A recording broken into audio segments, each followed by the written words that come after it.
The afternoon sun burned low over the busy street, turning the air thick and heavy. Cars surged forward, horns blaring impatience written on every face. In the middle of it all, a woman stepped off the curb, gripping the hands of two small children as they crossed together. Her dress was simple, her steps careful, her eyes fixed ahead.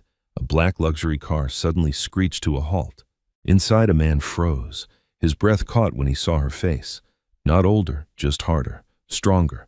And beside her, the twins looked up at him with curious, identical eyes. Time seemed to stop as their gazes met across the roaring traffic. Before we begin this story, tell us where you're watching from and what time it is there. And if stories of love loss and second chances move you, don't forget to subscribe. Moussa Diarra leaned back in the rear seat as the car rolled through the tall iron gates of the estate. The gates closed behind them with a soft but final clang, sealing off the outside world the way they always did. Palm trees lined the wide driveway, their shadows stretching across the polished stones like silent witnesses. This house was a symbol of everything he had built: power, success, victory over the poverty he once fled. And yet as the car slowed to a stop, Moussa felt an unfamiliar weight press against his chest. Beside him, Aïcha Traoré Diarra smiled as she adjusted her sunglasses and glanced around with satisfaction. She had seen the house many times before, of course. She lived here now. But every return still thrilled her. The height of the walls, the security guards standing at attention, the quiet luxury that spoke without shouting, it all confirmed what she liked to tell herself: she had married well. Home at last, Aïcha said lightly, stepping out of the car before the driver could even open her door fully. It feels good to be back. That trip felt endless. Moussa nodded, following her more slowly. It was productive, he replied. His voice was calm, measured, the voice of a man used to boardrooms and negotiations. But behind it, his thoughts were far away, still stuck on the street they had passed earlier that afternoon, still fixed on a face he had not expected to ever see again. Aïcha noticed his tone. She always did. Since their marriage, she had learned the subtle differences in Moussa's moods: the confident stride when a deal closed successfully, the tight jaw when something irritated him, the distant look when his mind wandered somewhere she could not follow. This look, this silence, was not one she liked. "You've barely said a word since we left the city," she said as they walked toward the entrance. "Is something wrong?" Moussa hesitated just for a fraction of a second. "I'm just tired," he said. "Long meetings." Aïcha studied him, then nodded. She did not push. Not yet. She believed in timing. Inside, the house greeted them with cool air and the soft scent of polished wood. A housekeeper appeared to take their bags, bowing slightly. "Welcome back, sir," Madam, the woman said respectfully. Aïcha smiled graciously, already slipping into her role. "Thank you. Please make sure dinner is ready soon. We're both exhausted." As the house settled back into its familiar rhythm, Moussa loosened his tie and walked toward the large living room. Floor-to-ceiling windows overlooked the garden where fountains murmured softly. This room had hosted politicians, investors, foreign partners. Laughter had echoed here, glasses had clinked in celebration.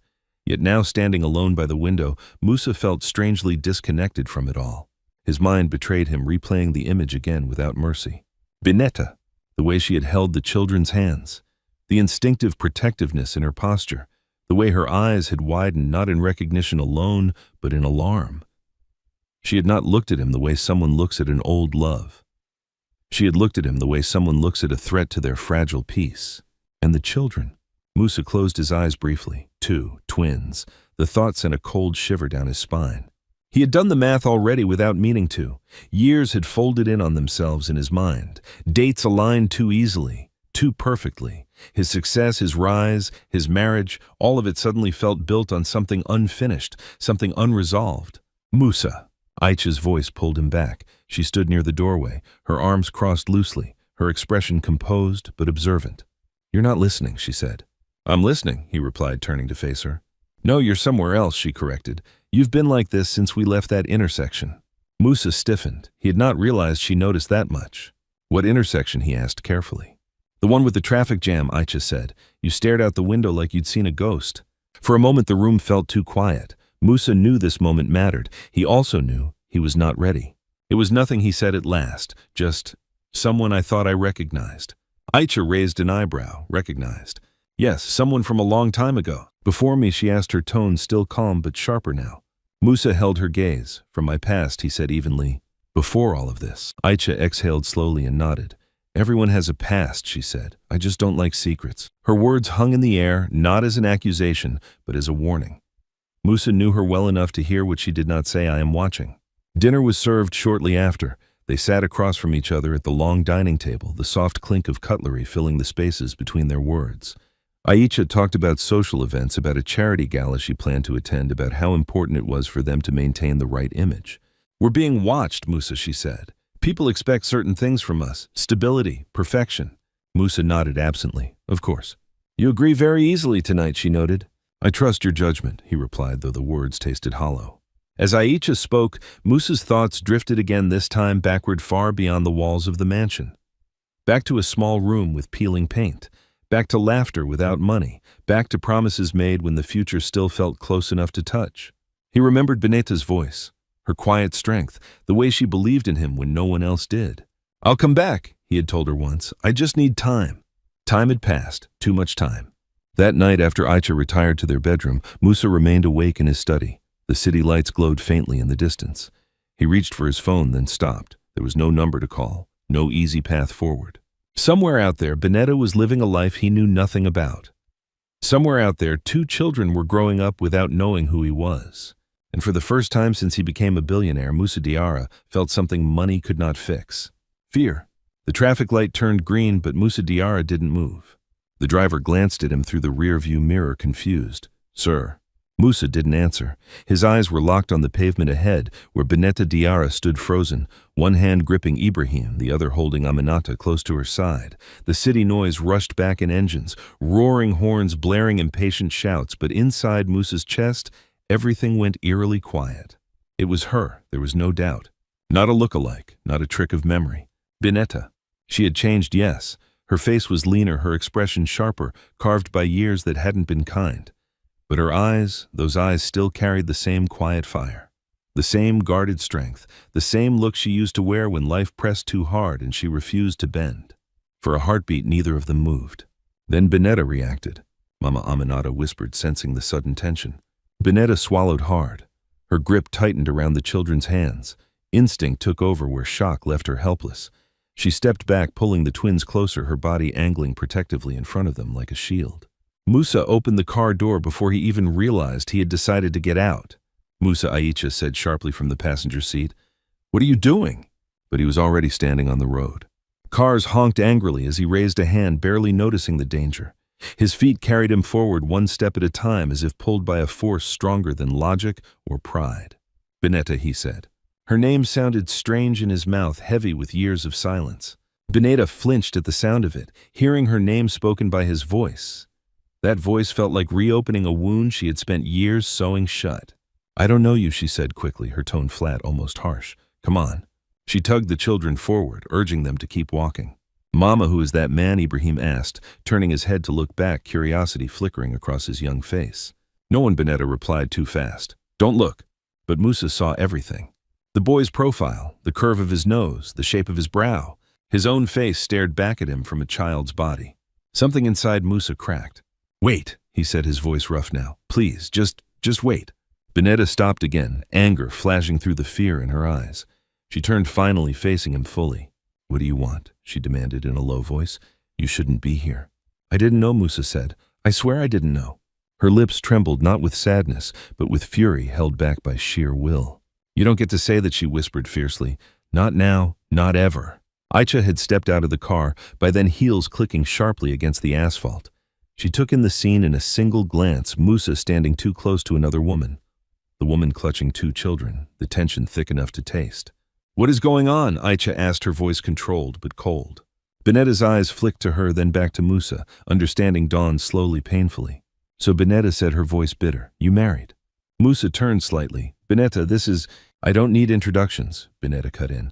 I don't need explanations. I just need you to stay away from my children. My children.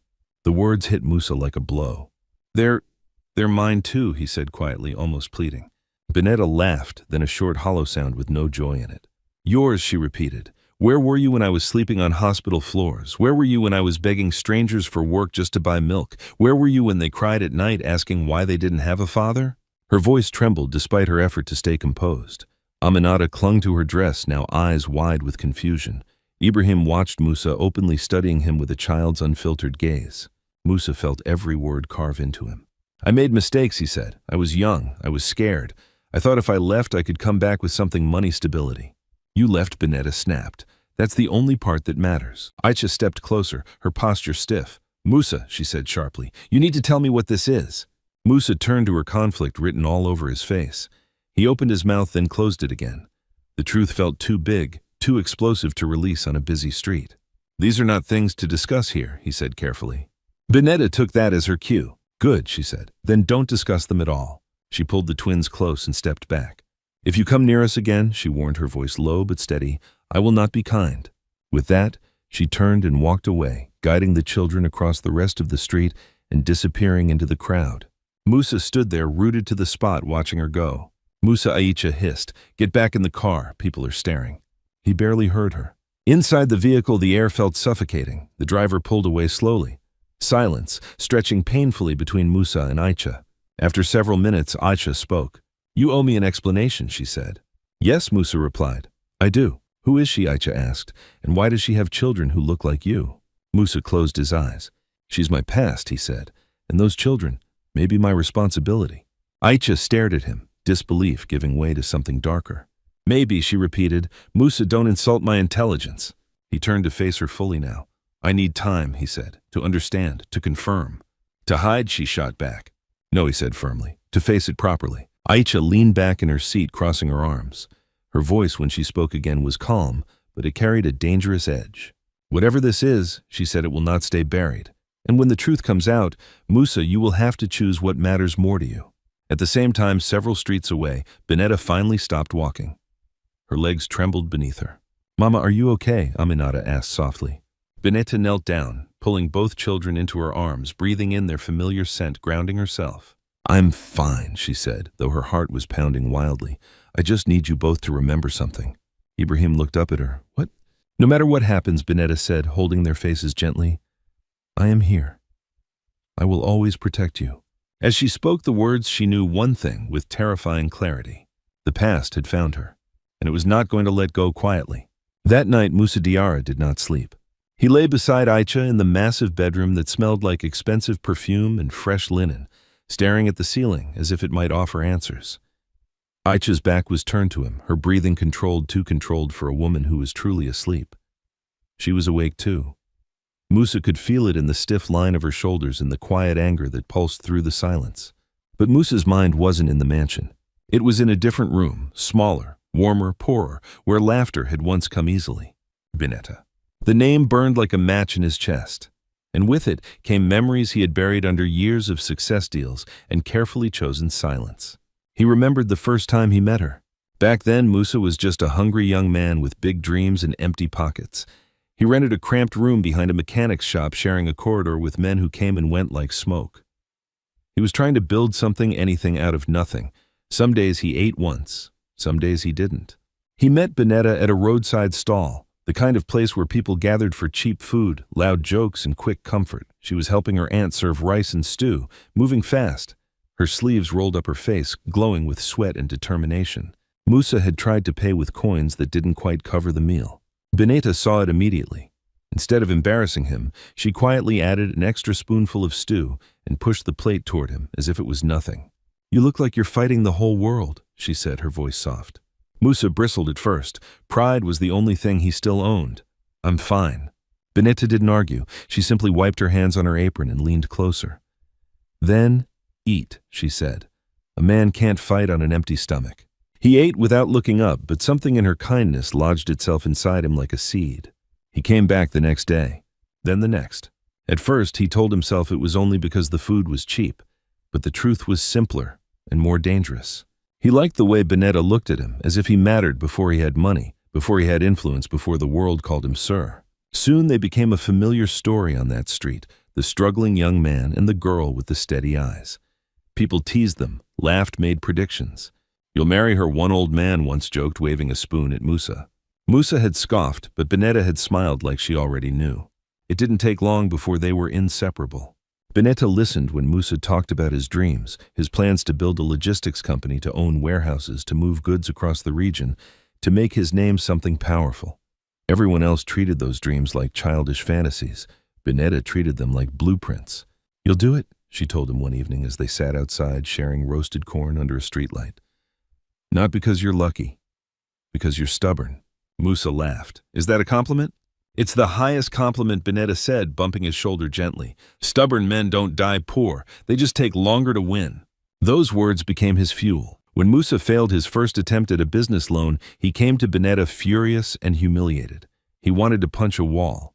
He wanted to blame the world. He wanted to quit. Bineta didn't let him. She took his face between her hands and forced him to look at her. "Listen to me," she said. "You can rest, Moussa, but you cannot stop."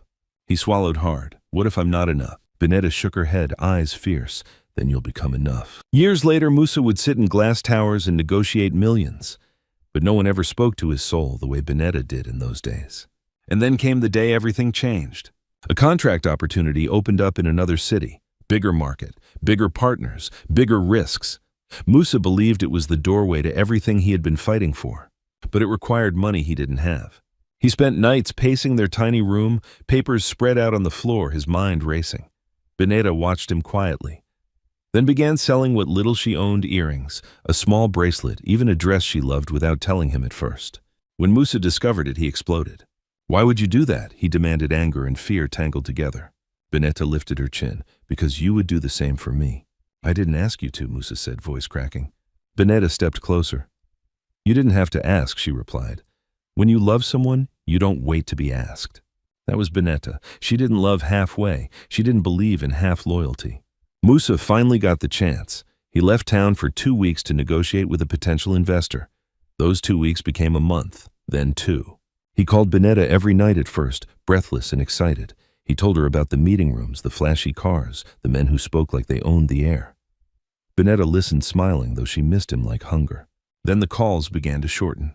Then they began to disappear. And then on one evening that smelled like rain, Bineta stood in the doorway when Moussa returned, and she said the words that split their lives into before and after. "Moussa," she whispered, "I'm pregnant." For a moment, Moussa stared at her as if she had spoken a language he didn't understand. His eyes widened, his mouth parted, and then he laughed, soft, stunned, almost joyful. "Bineta?" he breathed, stepping forward. "Are you sure?"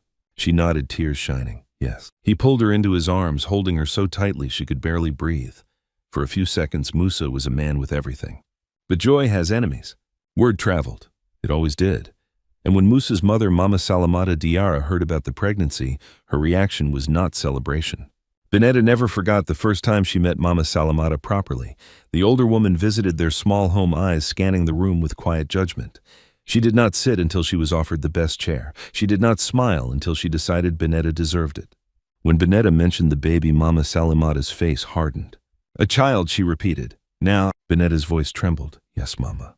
Bineta turned to Moussa. "You want to drag a child into poverty, into unstable plans. You haven't even secured your future." Moussa tried to defend Bineta. "Mama, I love her." Bineta narrowed her eyes. "Love does not feed a baby." Bineta felt herself shrinking under that gaze. She tried to speak, to explain she wasn't a burden, that she worked, that she believed in Moussa, but Bineta cut her off with one cold sentence. "Do not use your pregnancy to trap my son." That night, Bineta cried until her throat hurt. Moussa held her, swearing his mother didn't mean it, swearing he would fix everything, swearing they would be fine. But pressure has a way of reshaping even stubborn men. The investor opportunity returned bigger this time. The deal could make Moussa's dream real. But again, it required leaving. It required focus. It required risking everything on one final leap. Moussa began to split in two, the man who loved Bineta and the man who feared failure more than anything. Bineta could feel it. She would catch him staring at her belly with a strange tension, as if he was calculating costs instead of imagining a child. One evening, she confronted him. "You're not happy," Bineta said quietly. Moussa looked up sharply. "Don't say that." "I'm not blind," Bineta replied, voice steady but hurt. "You look at me like I'm an obstacle." Moussa stood pacing. "That's not fair." "Then tell me what's happening," she pleaded. "Talk to me like you used to." Moussa stopped, his face tight. "I need to secure our future," he said. "I need to go." Bineta's heart sank. Again. "It's just for a while," Moussa insisted. "This time it will be different." Bineta searched his eyes. "Promise me," she whispered. "Promise you won't disappear." Moussa hesitated. And that hesitation, small as it was, felt like a knife. He forced a smile and took her hands. "I promise," he said. But deep down, Moussa already knew something Bineta didn't. He was not only running toward success, he was also running away from fear. And fear is a liar that always asks for more. As Moussa lay awake in the mansion years later, he realized the truth he had avoided for too long. The day Bineta told him she was pregnant wasn't the day their life began. It was the day the cracks started forming. And in the end, those cracks would become a collapse. The morning Moussa left, the sky was heavy with clouds that refused to rain. Bineta stood at the doorway of their small room, one hand resting on her belly, the other clutching the edge of the doorframe, as if the ground beneath her might shift. Moussa moved around the room, folding his clothes carefully, too carefully, like a man trying to control something that was already slipping away. "You don't have to go today," Bineta said softly. "You could leave tomorrow." Moussa didn't look up. "If I delay, they'll think I'm not serious." "They?" Bineta asked. "Or you?" That made him pause. He straightened, breathing out slowly. "This is important," he said. "For us." Bineta nodded, though doubt gnawed at her chest. "Then let me come with you. At least for a few days." Moussa turned sharply. "No." The word came too fast. "Why not?" she asked. He rubbed his face, frustration flashing across his eyes. "The place is not stable yet. I'll be moving around. It's not safe." "I'm pregnant," Moussa, Bineta said quietly, "not made of glass." He softened, then stepping closer, he cupped her face, gently pressing his forehead against hers. "Please," he whispered, "trust me, just this once." Bineta closed her eyes. She wanted to argue. She wanted to scream. But love had taught her patience, and patience had taught her silence. "Call me," she said, "every day." "I will," Moussa promised, "every day." They held each other for a long moment, memorizing the feel of each other's breathing, the rhythm of a life that felt fragile but real. When Moussa finally pulled away and picked up his bag, Bineta followed him outside. He didn't look back when he walked down the street. The first week, Moussa kept his promise. He called every night, sometimes twice. He talked about meetings, about opportunities, about men who shook his hand and smiled with calculating eyes. Bineta listened, asked questions, laughed when he laughed. She told him about her days, about the baby kicking, about small victories and small fears. "I miss you," she told him every time. "I'll be back soon," he replied. "I can feel it. Things are lining up." The second week, the calls became shorter. Moussa sounded distracted, tired. Sometimes he said he was in meetings. Sometimes the line cut off suddenly. Bineta told herself it was normal. Success demanded sacrifice. She reminded herself of all the times she had encouraged him not to give up. The third week, the calls stopped altogether. At first, Bineta wasn't alarmed. She told herself the network might be bad, or Moussa might be overwhelmed. She sent messages, simple ones. "Are you okay? I'm worried. Please call me." No reply. By the fourth day of silence, fear crept in. Bineta began to wake up at night with her heart racing, her hand instinctively reaching for the phone. She went to the roadside stall where she used to work, helping her aunt during the day to keep herself busy, but her mind wandered constantly. "Have you heard from him?" Tanti Mariam Diop asked gently one afternoon. Bineta shook her head, forcing a smile. "He's busy." Tanti Mariam studied her closely. "Busy men still eat," she said, "and they still breathe. Breathing men can make phone calls." Bineta's smile faded. That evening, she decided to go to the bus station. If Moussa wasn't calling, maybe she could go to him. She packed a small bag, her hands trembling as she folded clothes for herself and one tiny shirt she had already bought for the baby. But as she stepped outside, a sharp pain seized her lower back. Bineta gasped, clutching her belly. She leaned against the wall, breathing hard, sweat breaking across her forehead. "Not now," she whispered. "Please, not now." The pain came again, stronger this time. Within an hour, she was on a motorcycle heading to the nearest public hospital, gripping the driver's shoulders as tears streamed down her face. The night air was thick and humid, every bump in the road sending a new wave of agony through her body.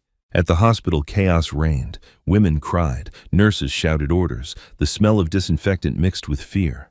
Bineta was placed on a narrow bed, her clothes damp with sweat, her heart pounding. She asked for Moussa. She begged them to call him. "We don't have his number," a nurse said briskly. "Focus on breathing." Labor lasted longer than she expected, longer than she thought she could endure. She screamed until her voice cracked, until her body shook with exhaustion. And then finally 2 cries pierced the room. Twins, a boy and a girl. Bineta lay there, tears streaming down her face, not from pain, but from overwhelming emotion. The nurse placed the babies briefly on her chest before taking them away to be cleaned. "They're strong," the nurse said. "You did well." Bineta smiled weakly. "Their father?" she whispered. "He should know." She asked again and again for a phone. When she finally got one, her fingers trembled as she dialed Moussa's number. It rang.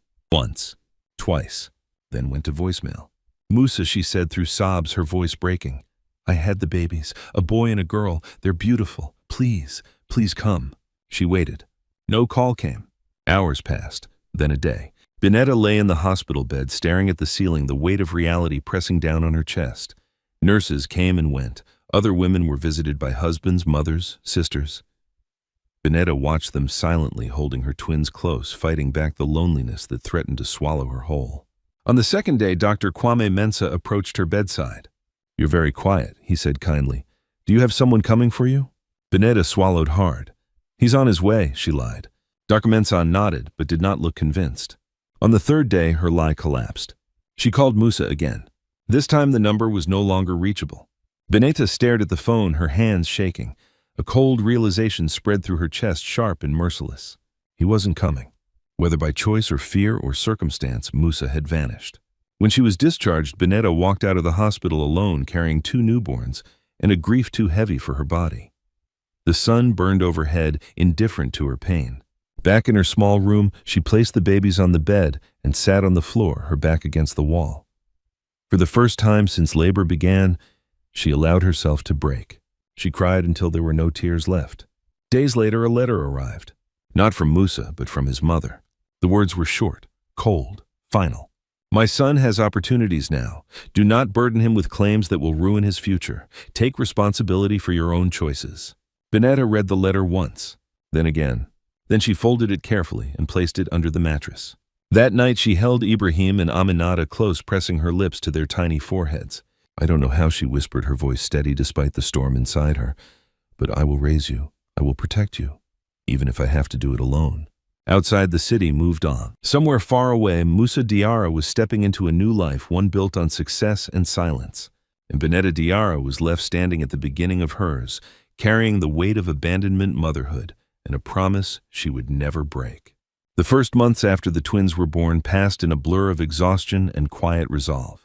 Bineta Diarra learned quickly that time no longer belonged to her. It belonged to Ibrahim and Aminata, to their cries in the night, their hunger at dawn, their fragile breaths that rose and fell against her chest like promises she had to keep.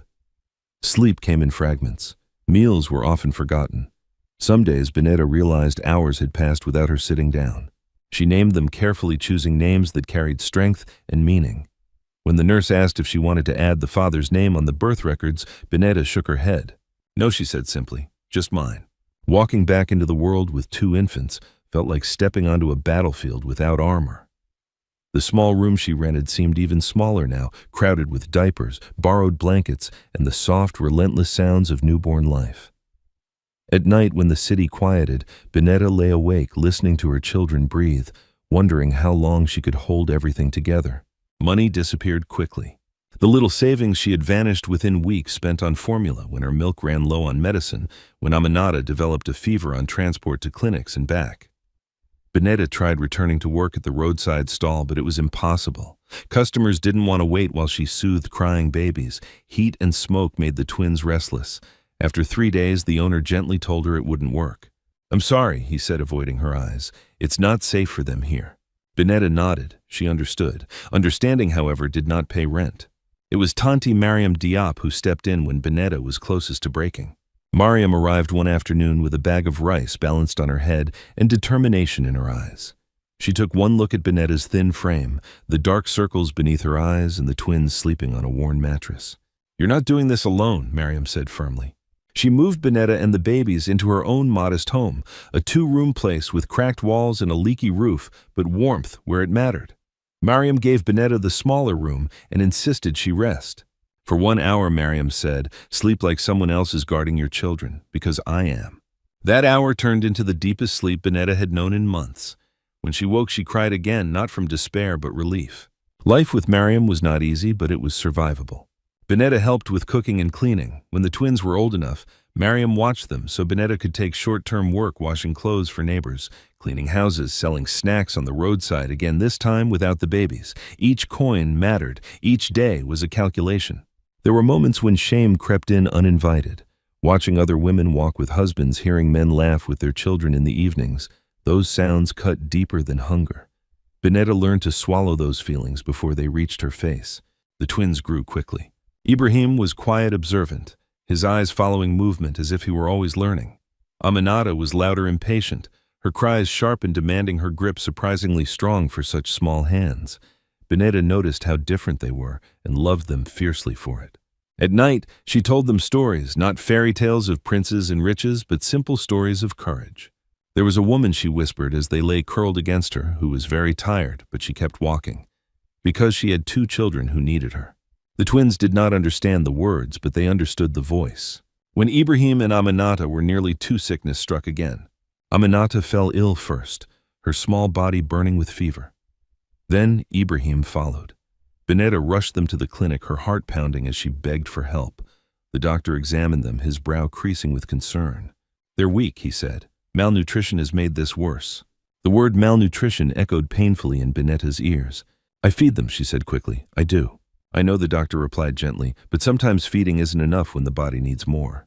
The treatment cost more than Bineta had. She stood outside the clinic afterward, clutching the twins, her hands shaking. The world seemed too loud, too big, too indifferent. That was the day Bineta made a decision she had avoided for a long time. She went to Moussa's old number 1 last time. The call went through. For a brief second, hope flared dangerously in her chest. Then the line disconnected. Bineta lowered the phone slowly. She didn't cry. Instead, something inside her hardened, not into bitterness, but into steel. She borrowed money from Mariam and worked twice as hard to pay it back. She learned how to stretch meals, how to make 1 pot of food last 3 days. She taught herself skills, basic tailoring, hair braiding, anything that could bring in a little more income. Years passed this way. By the time Ibrahim and Aminata turned 6, they were small for their age, but sharp, curious, and unusually aware of the world around them. They helped Mariam sweep the compound. They ran errands for neighbors. They learned early that life rewarded effort, not excuses. One evening, as Bineta braided Aminata's hair by the dim light of a single bulb, Ibrahim asked a question Bineta had feared for years. "Mama," he said softly, "why don't we have a father?" Bineta's hand stilled. Aminata looked up too, her eyes wide. Bineta took a deep breath. She had rehearsed this moment in her mind countless times, but the weight of it still pressed heavily on her chest. "Some people," she said carefully, "are not ready when responsibility finds them." "Did he die?" Aminata asked. Bineta shook her head. "No." "Then where is he?" Ibrahim persisted. Bineta met their eyes, choosing honesty without cruelty. "He is alive, but he is far away, and he does not know how to be a father." The twins considered this quietly. "Is it our fault?" Aminata asked, her voice small. Bineta pulled them both into her arms instantly. "Never," she said fiercely. "You are the best thing that ever happened to me. Nothing about you is a mistake." That night, after the twins fell asleep, Bineta sat outside alone, staring up at the dark sky. She allowed herself one question she rarely voiced. "Did Moussa ever think of us?" She didn't wait for an answer. What she did know, what she had proven to herself over and over, was this: abandonment did not define her, poverty did not own her, and motherhood had not broken her. It had forged her. Bineta rose before dawn every day, tying her headscarf with practiced hands, stepping into the world with quiet dignity. People in the neighborhood began to notice. They respected her not out of pity but admiration. "She doesn't complain," one woman said once. "She just moves forward." Bineta smiled when she heard that, because it was true. And somewhere deep inside her, buried but alive, was a certainty she had earned the hard way. No matter how powerful Moussa Diarra had become, no matter how much money he now held in his hands, she had raised their children without him, and that was a strength no one could ever take away. The image refused to leave Moussa Diarra's mind. No matter how many meetings he sat through, no matter how many figures flashed across the screens in glass-walled boardrooms, he kept seeing the same thing: Bineta standing in the street, her body angled protectively in front of 2 children who looked too much like him to be coincidence. He had built his life on control of markets, of negotiations, of risk. But this was chaos. And chaos unsettled him more than failure ever had. 2 days after the encounter, Moussa sat alone in his office long after everyone else had gone home. The city lights shimmered below, distant and cold. He loosened his collar, feeling as if the room itself were pressing in on him. He picked up his phone. There was only one person he trusted enough for this. "Sekou," Moussa said when the call connected. "I need your help." Sekou Kouyaté had been with Moussa since the beginning, before the suits, before the drivers, before the titles. He had watched Moussa climb from nothing and never pretended to forget it. If anyone would speak truth without fear, it was Sekou. "You don't call at this hour unless it's serious," Sekou replied. "What's going on?" Moussa hesitated. Saying it out loud made it real. I saw someone from my past, he said carefully. A woman. She has 2 children. Sekou was silent for a moment, and I think they might be mine. The silence on the line stretched longer this time. Are you sure? Sekou finally asked. No, Moussa admitted, but I need to know. Then you need facts, Sekou said calmly. Not fear, not guilt. Facts. That's why I'm calling, Moussa replied. I want you to find her, quietly. Sekou exhaled slowly. Moussa, you know what you're asking. If this is true, it will change everything. I know, Moussa said. His voice dropped. It already has. The next few days dragged like weeks.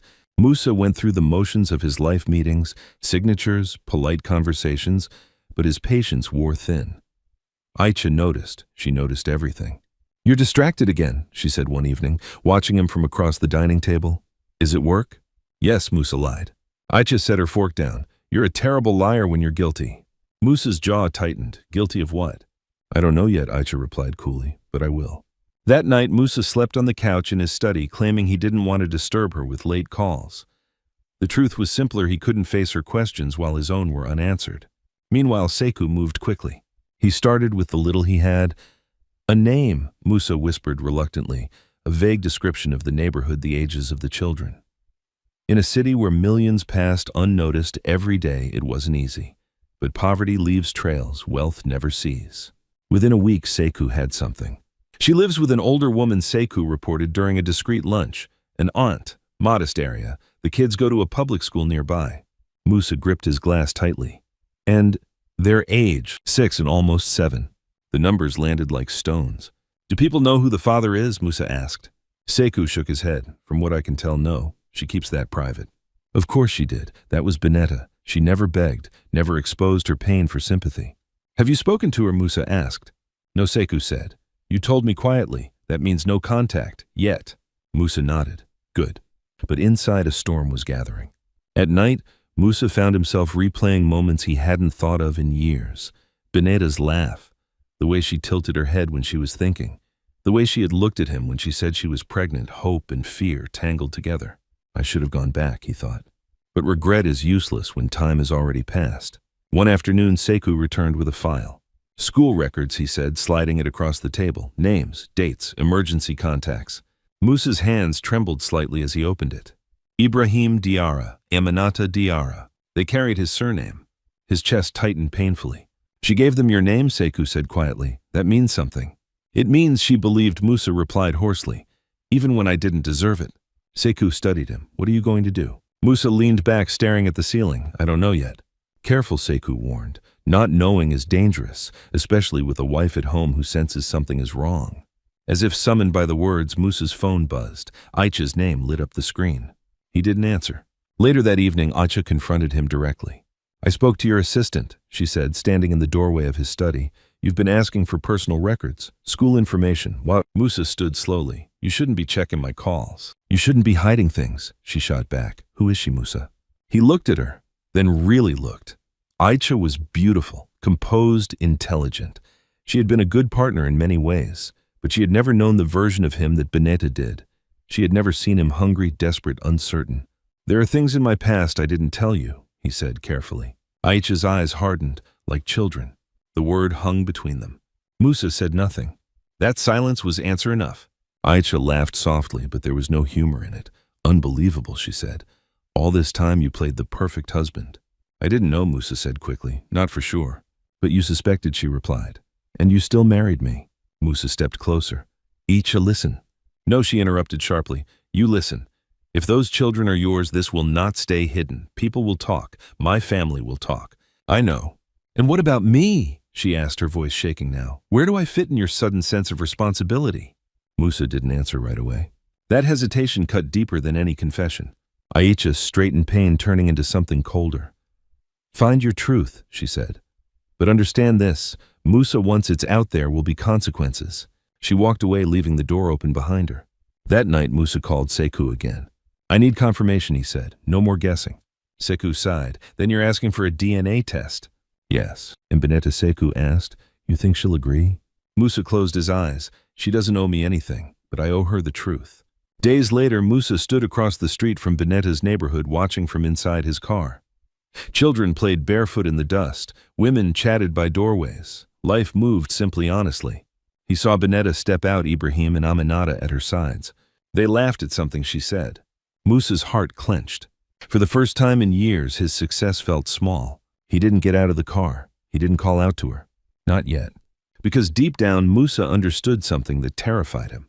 If those children were truly his, then his life, carefully constructed, beautifully ordered, was about to be rewritten. And no amount of money could control the ending. Aïcha Traoré Diarra had always trusted patterns. In business, in people, in marriage, patterns told the truth long before words did. And the pattern surrounding Moussa had shifted. His schedule had changed. His phone was suddenly guarded. He left the room to take calls. He stared out of windows like a man watching a storm he could already hear but refused to name. Aïcha did not confront him immediately. She watched. The woman who had learned to survive among powerful families knew better than to strike without certainty. She began with small tests, questions dropped casually, observations framed as jokes. "You're seeing Sekou a lot these days," she said one morning while adjusting her earrings, planning something new. Moussa didn't look up from his phone, just work. "Of course," Aïcha replied, smiling. "It's always work." But her eyes lingered on his face longer than usual, measuring the delay between question and answer. The truth announced itself not with a confession, but with a mistake. One evening, Moussa returned late, his suit jacket wrinkled, his expression distant. He headed straight for the study, barely acknowledging her presence. Aïcha followed him quietly. When he placed his phone on the desk and stepped into the bathroom, it lit up. Aïcha froze. She told herself not to look. She told herself trust mattered. Then she remembered the woman in the street, the children, the way Moussa's breath had caught. She picked up the phone. The message was brief. "School meeting confirmed, Tuesday 3 p.m. No company name, no client, no context." Aïcha's heart began to race. She didn't open anything else. She didn't need to. Instinct filled in the gaps faster than evidence ever could. Tuesday came too slowly. That afternoon, Aïcha told Moussa she had a lunch appointment with her mother, Madame Fanta Traoré. She dressed carefully, not too formal, not too casual, and left the house with a smile. She did not go to lunch. Instead, she followed Moussa's car. He didn't notice. Moussa had never learned to look over his shoulder at the woman walking beside him. He had always assumed she would be where he left her. The car turned away from the business district and into older streets, streets with smaller shops, schools with peeling paint and noisy courtyards. Aïcha felt a strange tightening in her chest as Moussa slowed near a public primary school. She parked a short distance away and watched. Children poured out through the gates, laughter filling the air. Parents waited nearby, some tired, some smiling. It was a world far removed from the circles Aïcha moved in. Then she saw her. Bineta Diarra stood near the gate, her posture calm, her eyes scanning the crowd. Ibrahim ran to her first, his backpack bouncing against his small frame. Aminata followed, her braids swinging as she laughed. Bineta crouched down, pulling them both into a hug. Aïcha's breath left her lungs. It wasn't the poverty that unsettled her. It was the tenderness, the ease, the way Bineta's face softened when she looked at the children. Then Moussa stepped out of his car. He stopped a few meters away, clearly unsure of himself. He looked out of place in his tailored suit among worn uniforms and dusty shoes. The children noticed him immediately. Ibrahim stared. Aminata frowned. Bineta's body stiffened. Aïcha watched from across the street, her hands gripping the steering wheel until her knuckles turned white. Moussa spoke. Aïcha couldn't hear the words, but she saw the pleading in his gestures, the way he leaned forward slightly as if asking permission simply to exist in that space. Bineta listened without interrupting. Then she shook her head. She said something sharp, final. The children glanced between them, confusion spreading across their faces. Moussa's shoulders sagged. Aïcha felt something cold settle in her stomach. Not jealousy, not anger, but realization. This wasn't a casual past. This was a family he had never stopped belonging to. That evening, Aïcha confronted him without ceremony. She waited until the house was quiet, until staff had retreated and the lights were low. Moussa was in the living room, staring at nothing when she spoke. "I saw them," she said. Moussa turned slowly. "Saw who?" "Don't insult me," Aïcha replied calmly. "The woman, the children, the school." Color drained from his face. "How long?" he asked. "Long enough," she said. "Are they yours?" Moussa opened his mouth, closed it, then nodded. "I don't know for certain yet," he said, "but I believe so." Aïcha laughed softly, a brittle sound. "Belief seems to guide you a lot lately." "They're innocent," Moussa said quickly. "Whatever mistakes I made." "Stop," Aïcha cut in. "This isn't about them. This is about you." She stepped closer, her voice low. "You married me knowing this past existed." I didn't know about the children, Moussa insisted. I swear. But you knew about her, Aisha said, and you still chose to build a life with me. Moussa said nothing. Aisha inhaled slowly. Tell me something, she said. If she had come to you years ago with those children, would you still have married me? The question hung heavy between them. Moussa's silence answered it. Aisha straightened, dignity hardening her spine. I will not be the woman standing in the shadows of your conscience, she said. If you need to face your past, do it, but don't pretend this won't change us. That same night, Bineta sat at Mariam's table, her hands wrapped around a chipped cup of tea. He came to the school, Bineta said quietly. Mariam's eyes narrowed. Again, yes. What did he want? The truth, Bineta replied. Or forgiveness. I'm not sure he knows the difference. And what did you give him? Bineta looked down. Boundaries. Mariam nodded approvingly. Good. I don't want his money, Bineta continued. I don't want his name. I just want peace for my children. Peace has a way of resisting men who arrive too late, Mariam said gently. Bineta smiled sadly. Then he'll have to learn that. Later that night, as Bineta tucked the twins into bed, Aminata spoke softly. Mama. Yes, my love. The man from today, Aminata said. Why does he look at us like that? Bineta paused. She brushed Aminata's cheek with her thumb. Sometimes, she said carefully, people realize too late what they were supposed to protect. Ibrahim watched her closely. Is he important? Bineta met her son's eyes. Not more important than you. Across the city, Moussa stood alone on his balcony, the weight of two worlds pressing down on him. One built on order and appearances, the other on truth and consequences. For the first time, he understood something clearly. No matter what he chose next, someone would be hurt. And the longer he delayed, the deeper the damage would go. Bineta agreed to meet Moussa on one condition: it would not be near her home, and it would not involve the children. They chose a small cafe near the old bus terminal, neutral ground, noisy enough to prevent raised voices, anonymous enough to keep the past from drawing an audience. Bineta arrived first, sitting with her back to the wall, hands folded calmly on the table. She wore a simple dress, clean, but worn the kind that carried no message except readiness. When Moussa walked in, the room seemed to shrink. He spotted her immediately. Some habits never fade. His steps slowed as he approached the confidence that served him so well in boardrooms, dissolving into something more uncertain. Bineta, he said softly. She did not stand. She did not smile. She did not look away.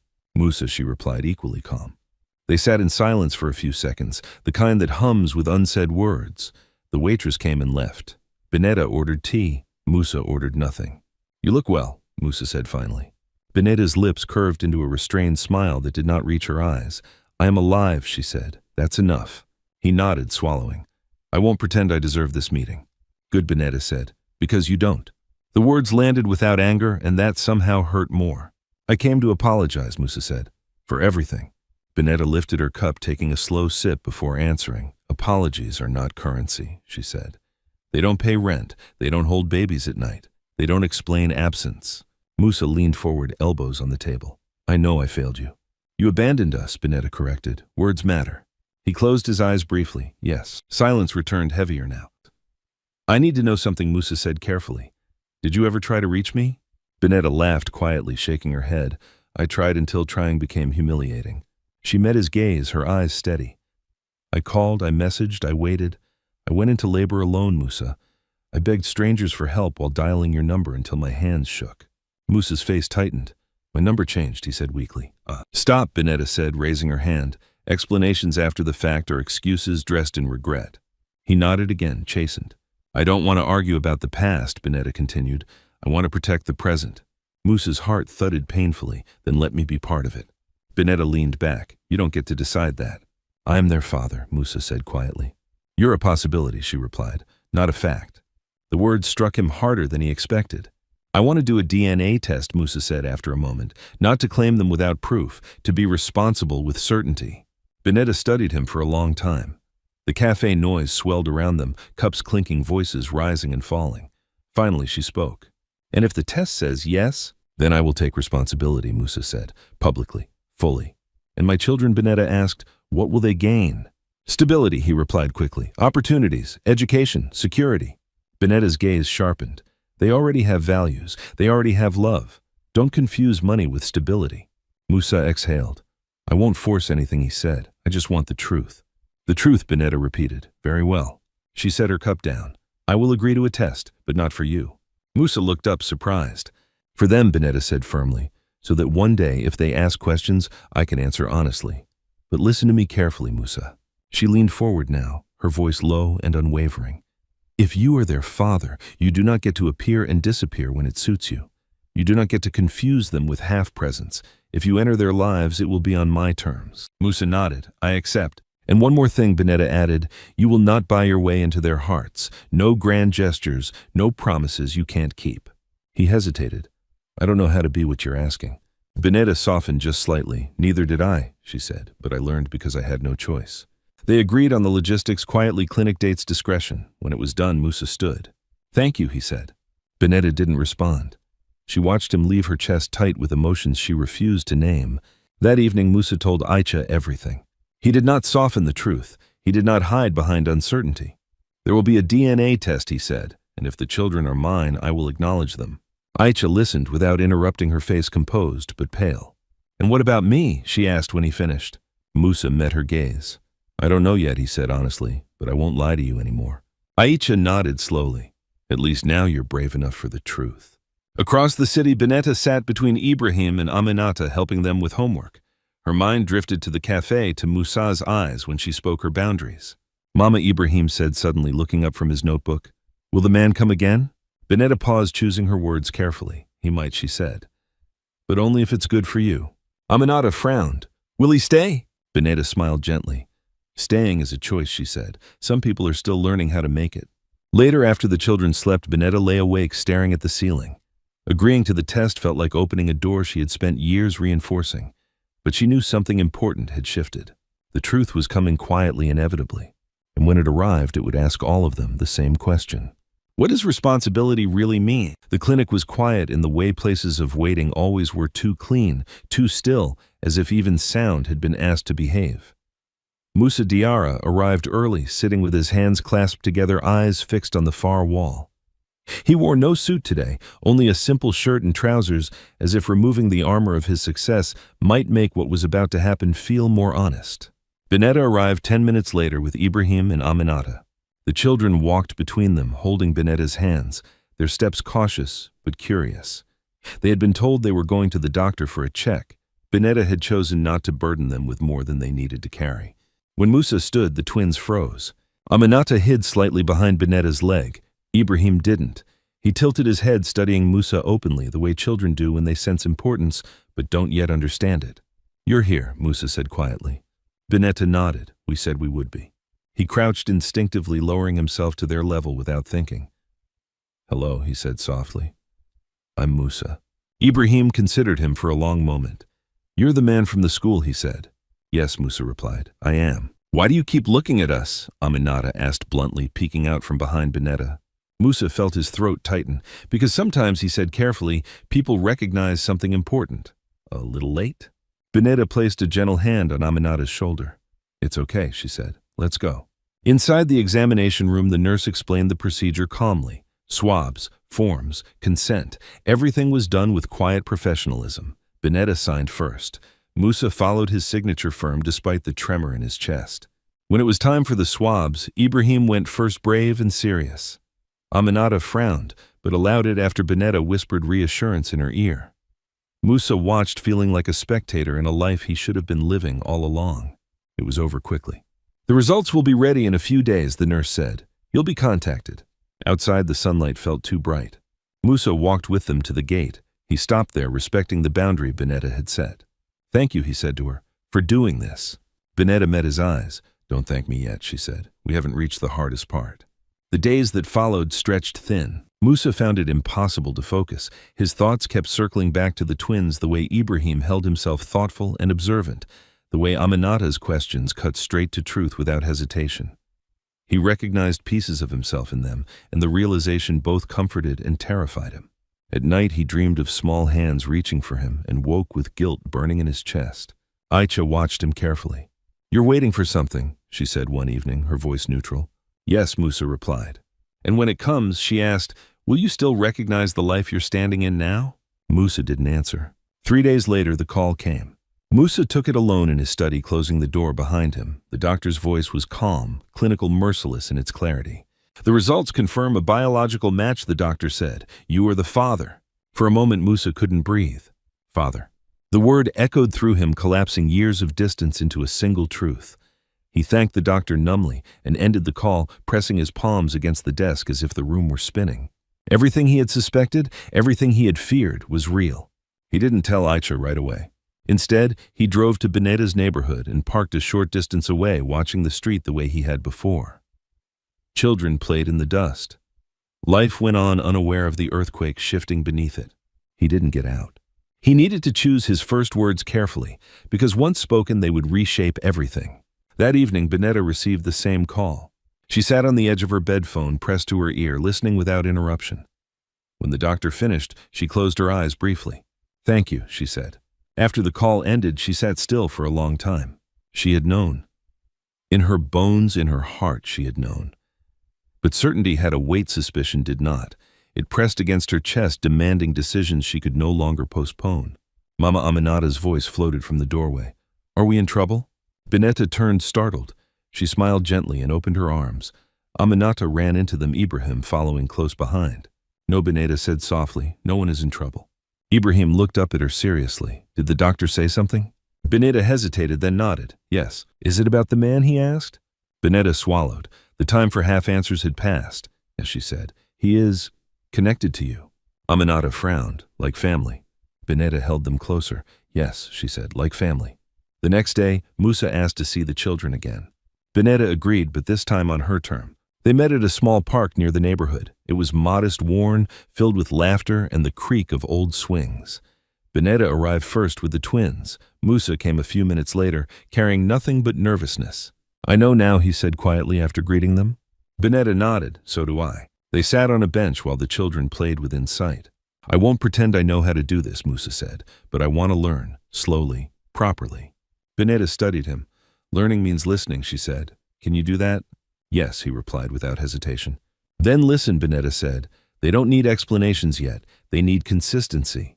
If you come, you come. If you promise, you keep it." "I will," Moussa said. Ibrahim ran up then, holding a small stick like a trophy. "Look," he said to Moussa. Moussa smiled an unguarded, genuine smile. "That's impressive." Aminata joined them, climbing onto the bench without asking. "Are you going to be around now?" she asked. Moussa glanced at Bineta, then back at Aminata. "If your mother allows it," he said. Aminata considered this. "Okay," she said simply, "but don't lie." Moussa's chest tightened. "I won't." From a distance, Aisha watched. She had followed quietly, unseen, her heart pounding as she observed Moussa laughing softly with the children, the way his shoulders relaxed in their presence. The sight stirred something sharp and painful inside her. This was not a phase. This was not a mistake he could undo. That night, Aisha confronted him with the truth she already knew. "They're yours," she said. "Yes," Moussa replied. "They are." "And what now?" she asked. Moussa looked at her steadily. "Now I become the man I should have been." Aisha nodded slowly, pain flickering across her face before resolve took its place. "Then understand this," she said. "Your choices from here will decide who you lose." Moussa did not argue, because for the first time he understood that responsibility was not about money or reputation or even regret. It was about showing up again and again when it mattered most. And this time he could not afford to disappear. The news did not explode into Moussa Diarra's life all at once. It seeped in slow, heavy, unavoidable, changing the shape of everything it touched. After the confirmation, Moussa made one decision immediately: he would not hide. Not from Bineta, not from the children, and not from himself. But the hardest part was still ahead, bringing the truth into the open without destroying the fragile balance he was trying to build. He began with small steps. He came to the park twice a week, always on time, always alone. He listened more than he spoke. When Ibrahim talked about school, Moussa asked questions and remembered the answers. When Aminata demanded to be pushed higher on the swing, he pushed, then pushed again when she laughed and shouted, "Higher!" Bineta watched everything. She noticed the way Moussa never interrupted the children, the way he didn't reach for them unless they reached first, the way he checked her face quietly as if asking permission without words. Trust, she knew, was not built through declarations. It was built through repetition. One afternoon, Ibrahim surprised everyone. "Mama," he said, tying his shoelace with intense concentration, "is Moussa our father?" The air shifted instantly. Bineta froze. Moussa stopped breathing. Aminata looked up. "Is he?" she echoed. Bineta took a slow breath. She had prepared for this moment, but preparation did not make it painless. "Yes," she said gently, "he is." Ibrahim absorbed the answer in silence. Aminata frowned. Then why wasn't he here before? Moussa felt the question like a blade. Bineta didn't look at him when she answered. Because sometimes adults make choices out of fear, she said. And fear can make people disappear. Aminata considered this. Is he scared now? Moussa swallowed. I was, he said softly. I don't want to be anymore. Ibrahim studied him carefully. Will you leave again? No, Moussa said, his voice steady despite the storm in his chest. I won't. Bineta turned then, meeting his eyes. There was no forgiveness there yet, but there was something else. Permission to try. The real battle, however, was waiting at home. That evening, Moussa told Aisha everything again, but this time without distance or hesitation. I am their father, he said plainly, and I am going to be present in their lives. Aisha listened in silence, her hands folded neatly in her lap. She had already cried in private, already raged. What remained was clarity. You speak as if this decision only affects you, she said calmly. It doesn't, Moussa replied. That's why I'm telling you. And where do I stand? Aisha asked. Moussa hesitated, not because he didn't care, but because honesty demanded courage he was still gathering. I don't know how to balance this yet, he said, but I won't abandon my children, ever. Aisha nodded slowly. I expected that answer. She stood smoothing her dress. I married a man I thought was complete. What I see now is someone trying to become whole. She met his eyes. Just understand wholeness has a cost. The cost revealed itself faster than Moussa expected. News traveled. Someone had seen him at the school. Someone had recognized Bineta. Someone had connected the dots. Whispers began to ripple through social circles, carefully disguised as concerned curiosity and polite shock. Aisha's mother, Madame Fanta Traoré, arrived unannounced one afternoon. She did not sit until invited. She did not soften her voice. So it's true, she said, fixing Moussa with a sharp stare. You have children with another woman. Yes, Moussa replied calmly. Before my daughter, Madame Fanta continued. Yes. And now you parade them in public, she said coldly. Do you have any idea what this does to our family's name? Moussa held her gaze.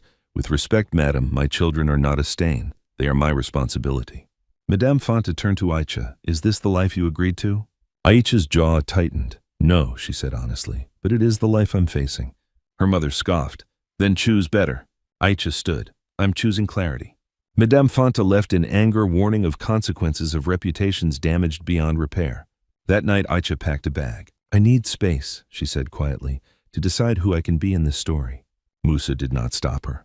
He watched her leave with the heavy understanding that responsibility did not always reward you with comfort. Sometimes it stripped you bare. Days later, Moussa took another step. He invited Bineta to his office not to impress her, but to be transparent. I want to provide for them properly, he said. School, healthcare, stability. Bineta crossed her arms. They already have a school. Not the best one, Moussa replied gently, and not forever. Bineta considered this. I don't want them growing up thinking money fixes absence. Neither do I, Moussa said. That's why I want you involved in every decision. She searched his face. This isn't guilt. It started as guilt, he admitted. Now it's duty. Bineta nodded slowly. Then we moved carefully. That evening, Ibrahim did something small but monumental. As Moussa was leaving the park, Ibrahim ran after him. Moussa, he said, breathless, will you come back on Thursday? Yes, Moussa replied instantly. Ibrahim nodded, satisfied. Okay. He ran back to Aminata, who asked, what did he say? He said yes, Ibrahim replied. Bineta watched from a distance, her heart tight. Consistency was beginning to speak louder than regret. Still, the hardest moment came unexpectedly. One night, Moussa received a call from the hospital. Mama Salamata Diarra, his mother, had collapsed. He rushed there, heart pounding, only to find her weak but conscious.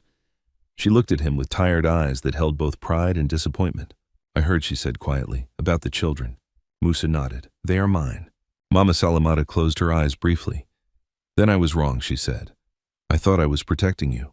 You were protecting fear, Moussa replied gently. Tears slid silently down the older woman's face.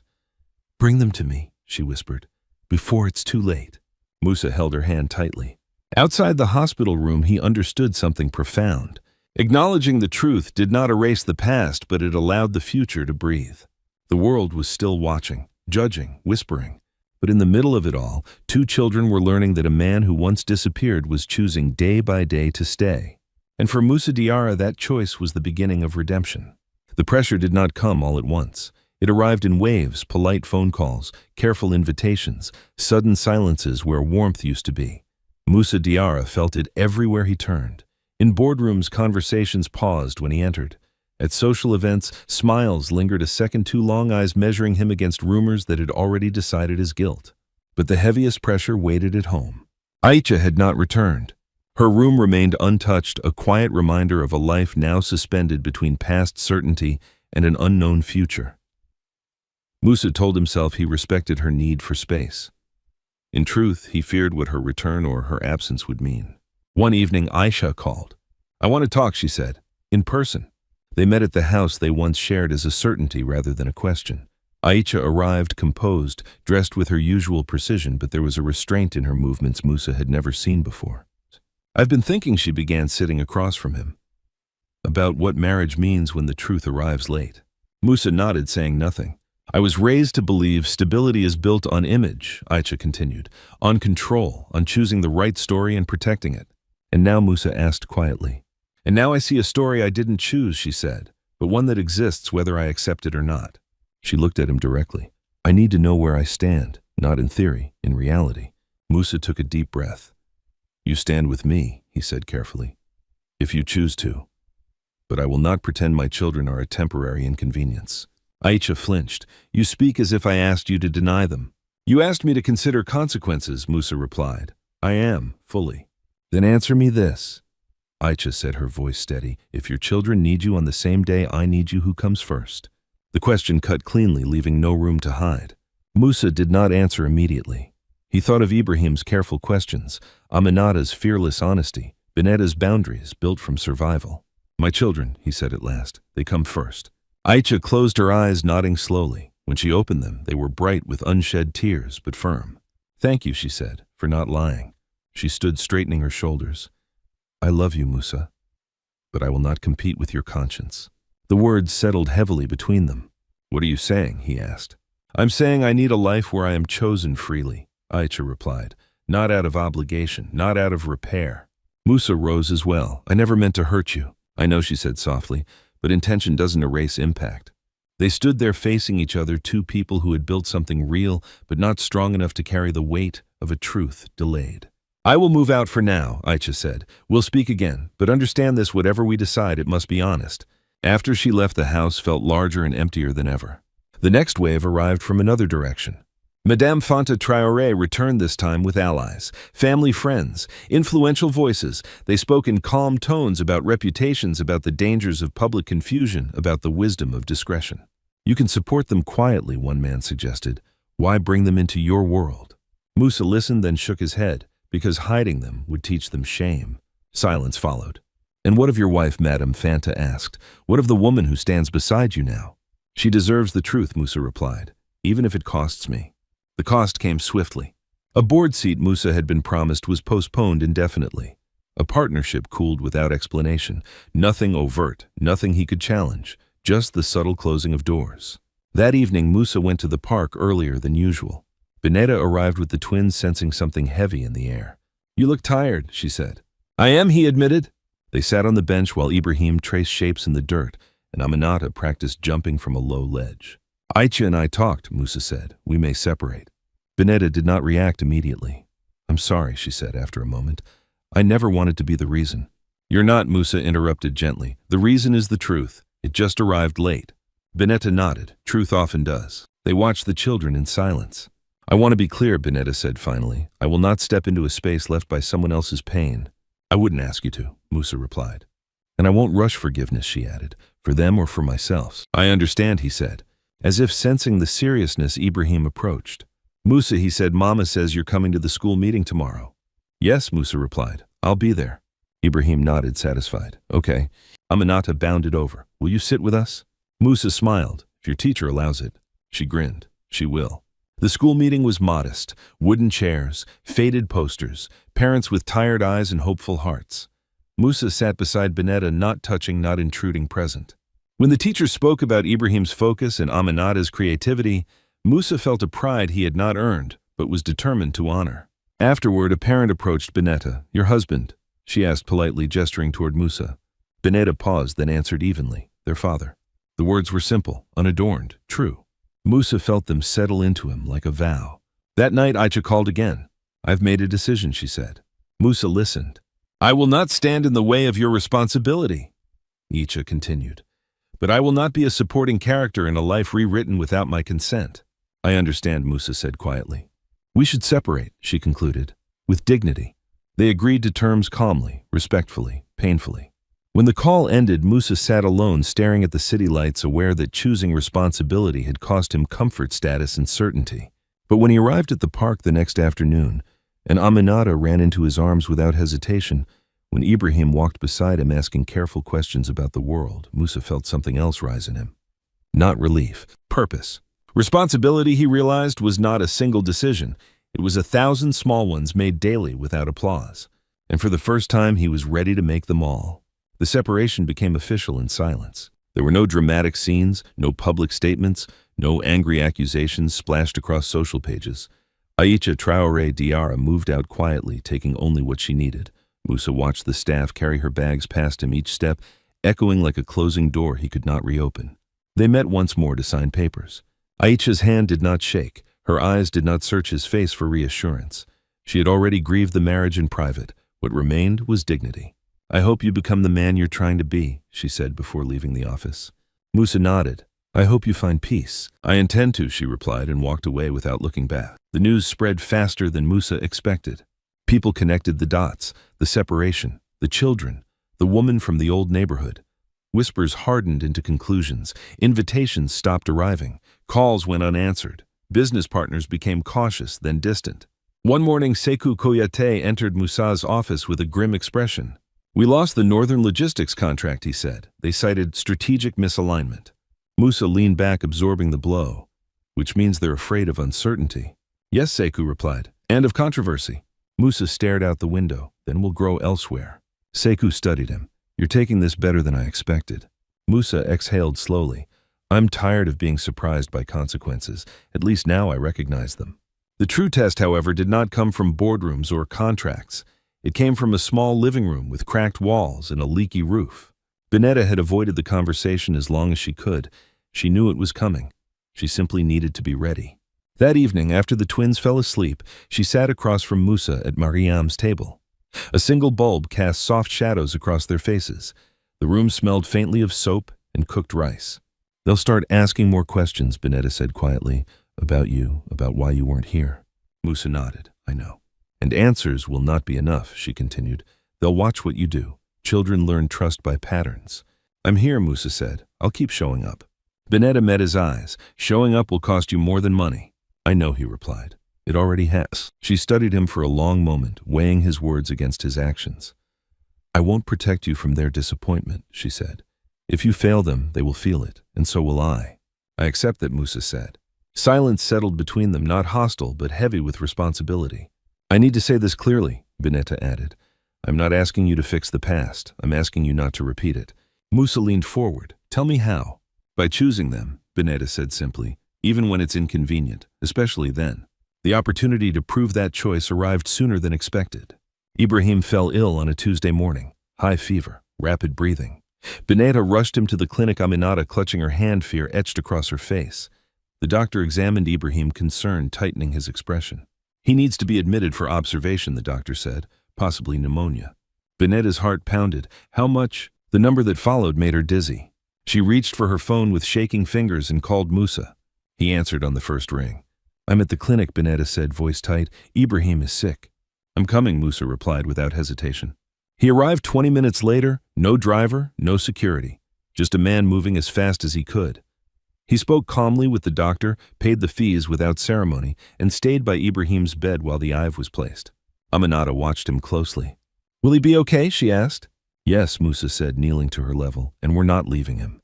They stayed through the night. Moussa learned the rhythm of hospital beeps, the smell of disinfectant, the ache of waiting without control. He slept in a chair, waking at every change in Ibrahim's breathing. When the fever finally broke near dawn, Bineta let out a breath she had been holding for hours. Thank you, she said softly. Moussa shook his head. This is not something to thank me for. By morning, word had spread among the neighborhood. People noticed. They talked, some with suspicion, some with relief. He stayed. Mariam said quietly, watching Moussa help Aminata with breakfast in the hospital corridor. That matters. It mattered to the children most.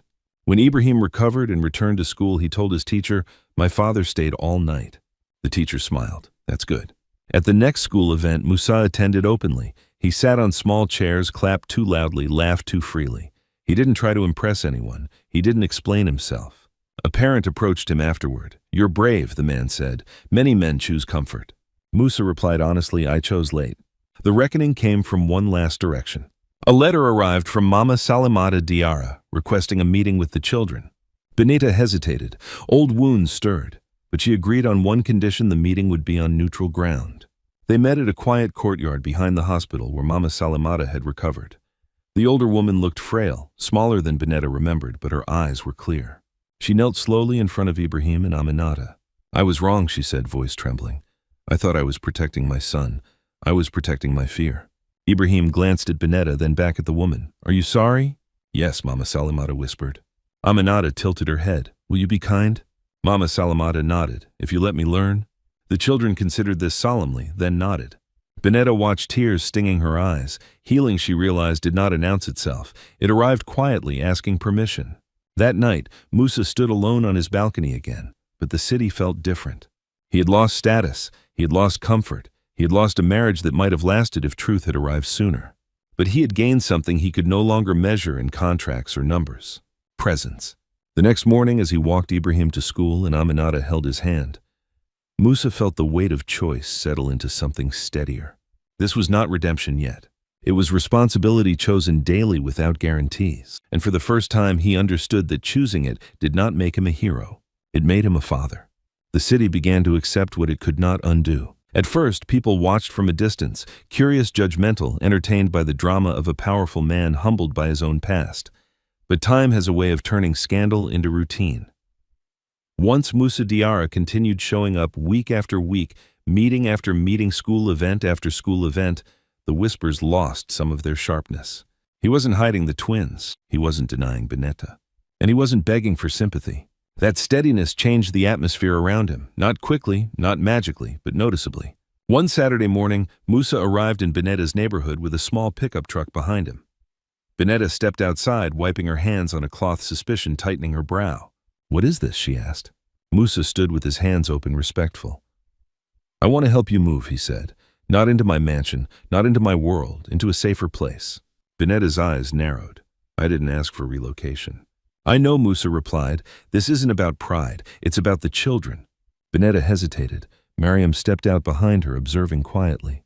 Where Bineta asked, Moussa handed her a folder.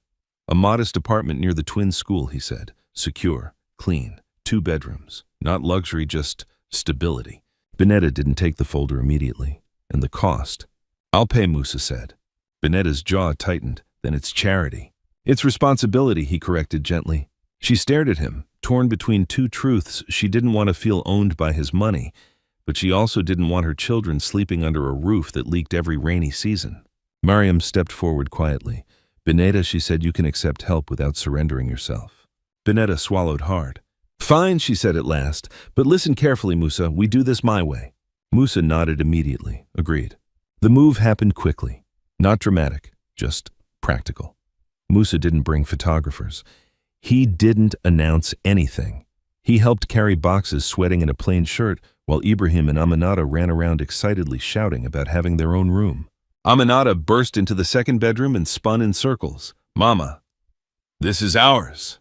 Ibrahim opened the closet with awe. "So much space," he whispered. Bineta stood in the doorway, emotions colliding in her chest. Gratitude she didn't want to admit, relief she couldn't deny, fear she tried to hide. Moussa approached her quietly.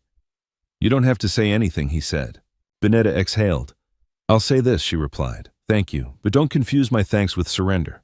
Moussa gave a small, respectful smile. "I wouldn't dare." As the weeks passed, Moussa made more changes again quietly. He arranged better healthcare coverage for the twins. He met with their teachers and asked what support they needed. He paid school fees directly to the administration, never putting cash in Bineta's hand, respecting her dignity. Bineta responded with the only thing that mattered. She allowed him more access. Not suddenly, not emotionally, but step by step. The first time she agreed to let Moussa pick the twins up from school alone, it felt like handing over a piece of her heart without armor. She stood at the gate watching Ibrahim and Aminata climb into Moussa's car, their small faces pressed against the window as they waved. Aminata mouthed, "Mama, don't worry." Bineta forced a smile, but her hands trembled. Mariam, standing beside her, spoke softly. "You're not losing them," she said. "You're sharing them." Bineta whispered, "Sharing means trusting." And trusting, Mariam replied, means risking. That same week, Aicha returned not to the mansion but to Musa's office. She walked in with her head high, her expression calm. Moussa rose, surprised. "I'm not here to fight," Aicha said before he could speak. "I'm here to close a chapter properly." Moussa nodded, motioning to the chair. "I'm listening." Aicha sat folding her hands. "I've been angry," she admitted, "not at the children, at you, at the lies, at the way my life was rearranged without permission." "I understand," Moussa said quietly. She looked him in the eye, but I also saw something. She continued. "I saw you at the school event, laughing, listening, looking human." Moussa didn't respond, unsure what she was offering. Aicha exhaled. "I'm choosing to move forward without bitterness," she said. "Not because you deserve it, because I do." Moussa's throat tightened. "Aicha." "No," she interrupted gently. "Let me finish." She stood. "I don't want revenge. I don't want to ruin you. But I also don't want to be connected to you by pain." Moussa nodded slowly. "Thank you." Aicha paused at the door. "One day," she said, "those children will know what you did wrong, but they'll also remember what you did right afterward. Make sure you keep doing right." Then she left softly without drama, like a woman choosing peace over pride. Back at the new apartment, Bineta noticed the change in Moussa too. He wasn't just providing, he was learning. One evening, Ibrahim struggled with a math problem, frustration building. Moussa sat beside him, patiently guiding him through it step by step without raising his voice. Aminata climbed onto Moussa's lap, tugging his sleeve. "Tell me a story," she demanded. Moussa blinked. "A story?" "Yes," Aminata insisted. "A big one." Moussa looked at Bineta helplessly. Bineta raised an eyebrow as if to say, "Now you see what I've lived." Moussa cleared his throat. Once he began slowly, there was a man who ran away from fear. Bineta froze. Moussa continued softly, shaping the story carefully. And he thought running would protect him. But years later, he learned fear doesn't disappear. It waits. And when it returns, it demands you become brave. Aminata listened wide-eyed, Ibrahim too. "And what happened to the man?" Aminata asked. Moussa swallowed. "He came back," he said, "and he stayed." Bineta felt something shift in her chest, tiny, fragile, but real. Later that night, after the twins fell asleep, Bineta stepped onto the balcony of the apartment. Moussa joined her, keeping a respectful distance. "They're getting attached to you," Bineta said quietly. Moussa nodded. "I know." "And attachment is dangerous," she added, "because it can break." Moussa's voice was low, sincere. "Then I won't break it." Bineta stared out at the city lights. "I don't know if I can ever forgive you the way love forgives," she said. Moussa didn't flinch. "I'm not asking for that." "What are you asking for?" Bineta asked. Moussa looked at her eyes steady. "A chance to be consistent," he said. "A chance to earn trust, not romance. Trust." Bineta was silent for a long time. Then she said quietly, "Trust is earned in the smallest moments. Don't waste them." Moussa nodded. "I won't." In that moment, it became clear the change in their lives wasn't the apartment or the school fees or even the public acceptance. The real change was this. A man who once disappeared was learning how to stay. And a woman who once carried everything alone was finally allowing herself to breathe. The first time Ibrahim called Moussa Papa, it happened without ceremony. They were sitting on the floor of the apartment, surrounded by scattered schoolbooks and half-finished drawings. Moussa was helping Ibrahim build a small paper bridge for a science assignment, carefully folding the edges while explaining why balance mattered more than strength. "Papa," Ibrahim said, suddenly pointing at the paper, "if we add another fold here, it won't fall." The word hung in the air. Moussa froze, his fingers still gripping the paper. Aminata looked up sharply, eyes wide, then broke into a grin. "Papa," she repeated as if testing the sound. "Yes, that's Papa." Bineta felt her chest tighten. She had known this moment would come. She had prepared herself for it. And yet hearing the words spoken so naturally, so freely, felt like standing at the edge of something irreversible. Moussa swallowed hard as he said softly, "That will help." He didn't correct them. He didn't celebrate. He simply continued folding the paper, hands trembling just enough to reveal what the word had done to him. That night, after the children fell asleep, Bineta sat alone in the living room, staring at the dim glow of the hallway light. Moussa hesitated near the doorway, unsure if he should speak. "You heard it," Bineta said quietly, without looking up. "Yes," Moussa replied. "They chose that," she continued. "Not me, not you." "I know," Moussa said. Bineta finally turned to face him, "And choice is fragile." Moussa nodded. "So am I." Silence settled between them, not heavy, not tense, but thoughtful. "Do you regret it?" Bineta asked. Moussa answered without hesitation. "Every day I regret leaving," he said. "I don't regret coming back." Bineta studied his face, searching for exaggeration for performance. She found none. Weeks passed, and with them came routine, quiet, unremarkable, powerful routine. Moussa walked the twins to school 3 mornings a week. He learned which teacher Aminata liked most, which subject made Ibrahim anxious. He attended parent meetings without announcing who he was. To the school, he was simply another father who listened carefully and asked questions. At work, Moussa made changes too. He stepped back from certain partnerships that demanded the version of him who hid inconvenient truths. He invested instead in projects closer to home, warehousing initiatives that hired local workers, scholarship programs that quietly supported children from neighborhoods like Bineta's old one. Sekou noticed. "You've changed your priorities," Sekou said one afternoon. Moussa nodded. "I'm aligning them." "You're losing influence in some circles," Sekou warned. Moussa smiled faintly. "Then I'll build new ones." The city noticed the change as well. People who once whispered now watched with different eyes. Not admiration, not yet, but recognition. The story had shifted, not erased, not rewritten, but continued. One evening, Mama Salamata Diarra visited the apartment alone. She moved slowly, leaning on a cane, her presence quiet but deliberate. Bineta welcomed her politely, watchful but respectful. The twins sat close, curious. Mama Salamata looked at Ibrahim and Aminata for a long moment, then turned to Bineta. "You raised them well," she said simply. Bineta inclined her head. "I did what was necessary." Mama Salamata nodded. "So did I, once, but fear blinded me." She turned to Moussa. "Your children are your teachers now," she said. "Do not fail them." Moussa bowed his head. "I won't." After she left, Aminata climbed onto Bineta's lap. "Mama," she asked, "are we a family now?" Bineta felt tears sting her eyes. "Yes," she said softly, "we are." "But not like stories," Ibrahim added thoughtfully, "like real ones." Bineta smiled. "Exactly like real ones." The question Bineta had avoided for months finally surfaced on a quiet Sunday afternoon. They were sitting on the balcony watching the city breathe beneath them. The twins were inside, arguing gently over a game. Moussa, Bineta said, "What do you want?" He looked at her, surprised by the directness. "I want to be their father," he said, fully. "And beyond that," she pressed. Moussa exhaled slowly. "I want to be trustworthy," he said, "even if love never returns." Bineta closed her eyes briefly. "You lost the right to ask for love when you left," she said. "But you didn't lose the right to become better." "I know," Moussa replied. "That's enough for me." Bineta studied him for a long time. "I'm not ready to forgive you the way romance forgives," she said at last. "But I trust you. With them." Moussa's throat tightened. "That's more than I deserve." "But it's what they deserve," Bineta said. Months later, the moment came full circle. Moussa was driving home with the twins when traffic slowed at a familiar intersection, the same one where the past had collided with the present. Aminata pressed her face to the window. "This is where you saw us," she said. "Yes," Moussa replied. "And you stopped," Ibrahim added. "Yes." Aminata smiled. "Good." Moussa parked the car and sat for a moment watching people cross the street, strangers' stories, possibilities. He understood something then with quiet clarity. Redemption had not come with applause. Forgiveness had not arrived with romance, and happiness had not erased loss. But responsibility chosen daily, humbly, had built something real. At home that evening, Bineta watched Moussa help the twins with dinner, laughing when Aminata spilled rice, patiently teaching Ibrahim how to clean up without shame. For the first time in years, Bineta allowed herself to imagine a future not defined by survival. Not guaranteed, not perfect, but honest. And that was enough. This story reminds us of a truth many people learn too late. Running from responsibility does not erase it. It only delays the moment it demands more from us. Moussa believed success could cover absence, that time could soften the cost of fear. But life is patient, it waits. And when it returns, it asks not for excuses but for courage.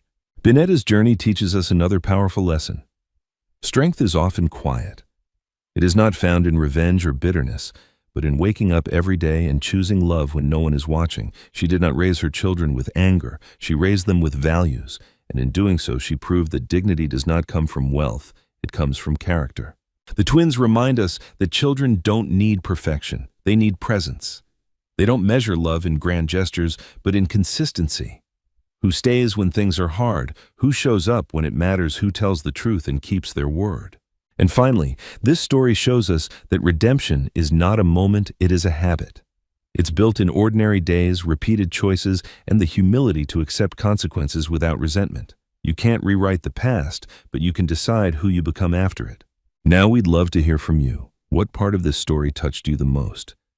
Do you believe people truly deserve second chances? And if so, when? Share your thoughts in the comments below. Your voice matters here. And if stories about love, responsibility, forgiveness, and real-life lessons move you, please subscribe to the channel and join our growing community. Because sometimes one story can change how we see life and ourselves.